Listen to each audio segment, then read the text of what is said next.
चंद अशार बारगाह रिसालत मआब सल्लल्लाहु तआला अलैहि वसल्लम में पेश करने के लिए दावत दे रहा हूँ। जनाब अहमद शेर सियालवी साहब तशरीफ लाते हैं और बारगाह रिसालत मआब सल्लल्लाहु तआला अलैहि वसल्लम में बुलहाए अकीदत पेश करते हैं।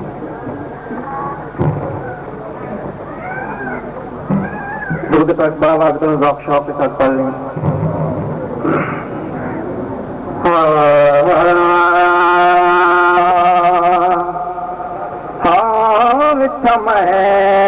मुठड़ी निते जान बला पे सोना खुशी वसद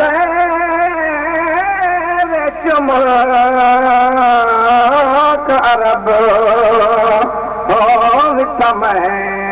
मुठड़ी निते जान बला पे सोना खुशी वसद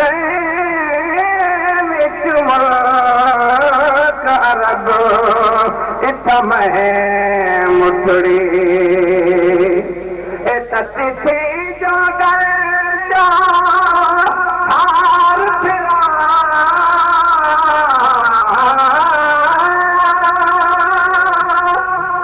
थी जो हार फिरा हिंद सिंधी पंजाब ते मार फिरा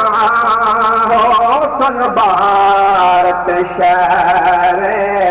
बाजार फिरा मत यार मिलूं की ताज सबब हो विथम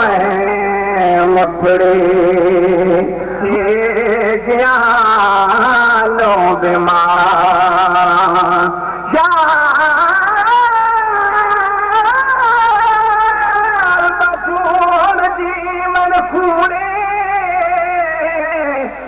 अंदर कर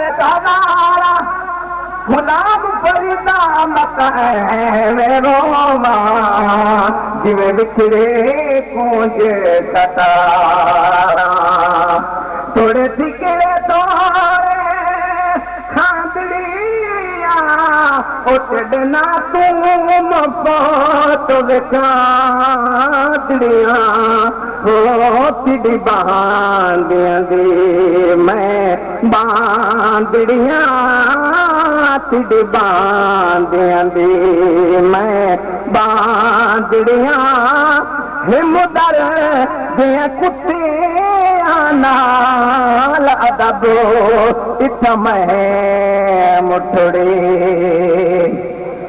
हेवा सोना छोरा यार सजन